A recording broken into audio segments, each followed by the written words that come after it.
Morning. Matt Edwards here again. I'm going to do a short video on the recent earnings loss benefit announcement in April, where they gave Class A reservists on the earnings loss benefit from the Veterans Affairs Program.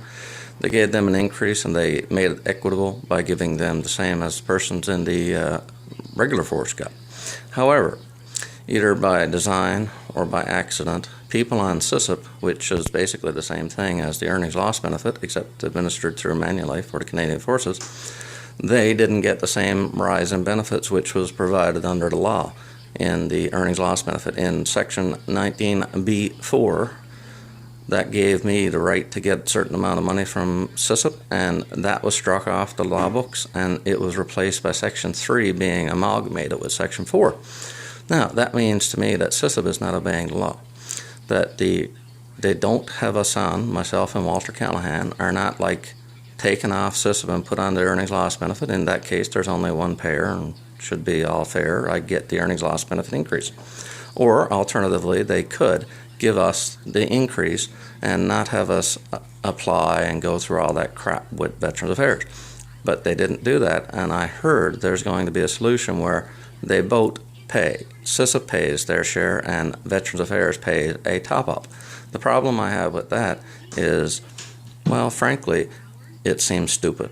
Either do one or the other, and by doing both, you're really not solving anything except for the fact that myself and Walter are left without the money from here to April. Now, going further, if it was inequitable before, why was it all of a sudden only equitable after April?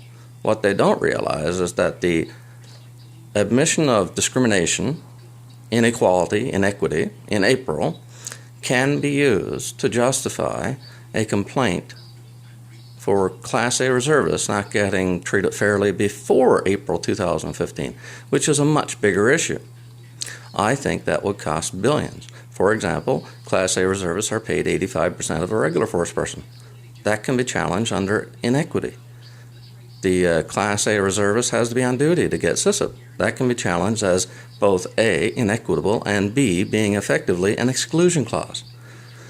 The Class A soldier has to be at Canada Pension Plan disability to get disability benefits under Reserve Force Pension Plan. That can be used as an example of discrimination against a Reserve Force soldier because the regular force person has to just be disabled. In effect, what they're saying is the Class A soldier, when they become disabled, in order to get the benefits, can't work anymore. Because in order to be at the CPP disability level, you cannot work. Now, that's a pretty crappy message to send to a Class A reservist.